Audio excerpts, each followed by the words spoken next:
Ways in which advertisers will target you in the future. Much like regular science, the science of advertising is constantly growing and evolving. The advent of the internet and mobile devices have given marketers more options than ever for grabbing your attention. But it turns out those marketers are just getting started. In this episode of FinTech, we will discuss of the ways they will target you in the future. Smart appliances. Many electronics manufacturers envision smart homes, in which appliances such as clothes washers, refrigerators, and thermostats are connected to the internet and managed from a central hub. Chinese company Hisense, which recently acquired the use of the Sharp brand name in North and South America, debuted such a system at a 2016 trade show. A big takeaway for many was the potential for advertising, much of which need not be web-based or even very intrusive. For example, a smart clothes washer could detect when you're running low on detergent and suggest ordering more of the previous brand, or offer options for other brands. A smart thermostat could chime in with ads for discounted vacation destinations during cold months, or a smart refrigerator could put together and automatically order a shopping list based on preferred brands. Google has been on board with this since smart appliances have existed, and it seems all but certain that such targeted advertising will be a major aspect of the connected home of the near future. Drones. Some companies are using drones to capture high-quality aerial video for use in commercials that would have otherwise been prohibitively expensive. Some, like tequila maker Patron, have even integrated such footage into successful virtual reality campaigns, combining two cutting-edge advertising techniques. Of more concern, however, is the potential for drones to collect data.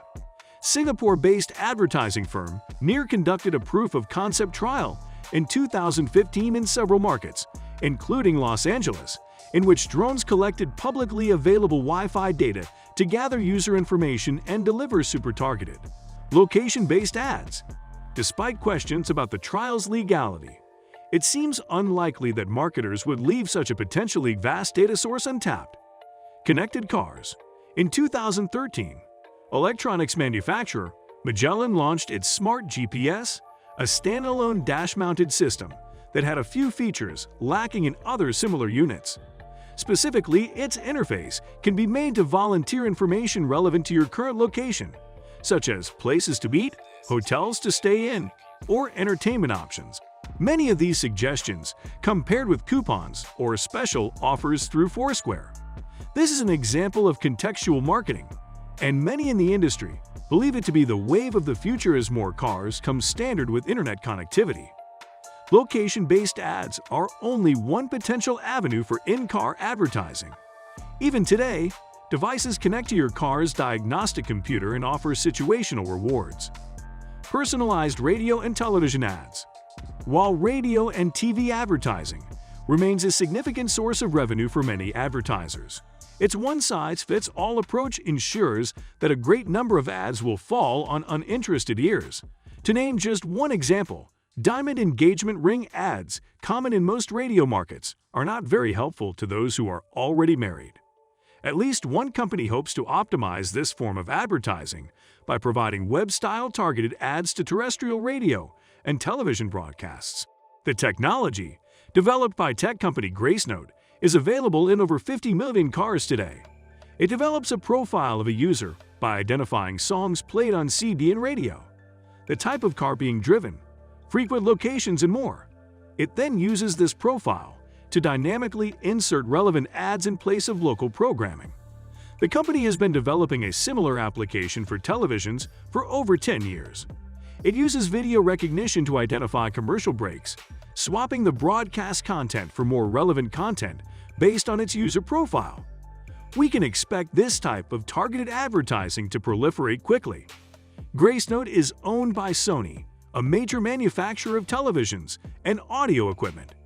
Augmented reality, or AR, has exploded into the public consciousness over the past year due to the success of the mobile game Pokémon Go. AR uses electronic devices to overlay the real world with digital elements.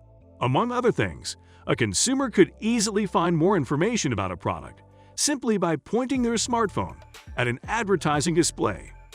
AR displays have already popped up on storefronts, bus shelters, and billboards.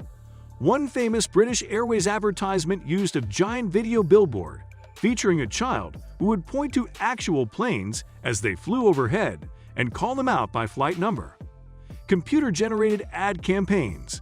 Advertising agency McCann Japan made waves in 2016 when it formally appointed an artificially intelligent robot as its creative director. The AI was fed data from previous advertising campaigns and directed to creatively produce an effective ad for Clorox breath mints, shown above. A human director was tasked with producing a competing spot. The two ads were then shown side by side on Japanese television and put to a vote as to the best one, with the public unaware of which ad was the robot-produced one. The human-produced ad won, but only by a margin of 54% to 46%.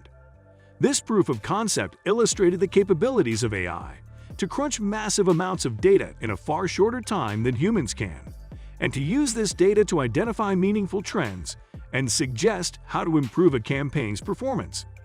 This relatively new AI application will doubtless be quickly refined, but many consumers don't realize that AI is already a major player in advertising, largely through Facebook, whose targeted ads are already driven by an artificially intelligent machine learning algorithm, making you do the advertising. And speaking of Facebook, a carefully calculated, gentle nudge may be all that is required in order for consumers to do the marketers' jobs for them. This is known as user-generated content, and in the current climate of online reviews, unboxing videos, and consumer product-oriented blogs, advertising firms are just beginning to find ways to leverage this massive amount of content. A 2013 study of adult behavior online helped solidify this trend. While only around 1 in 10 people find banner ads or direct advertising to be trustworthy, fully 70% of those responding were likely to trust product reviews from peers. This points the way toward a new model of advertising, in which brands partner with top online content producers to most effectively disseminate their messages. Conclusion: if you're shopping for work boots on your laptop, you can get targeted ads for work boots on your smartphone, even though you never browse for boots on the device. Advertisers can now guess who you are by analyzing your location, browsing habits, and the types of sites you sign into, like Facebook or Google. Thank you for watching. Remember to subscribe and leave a comment.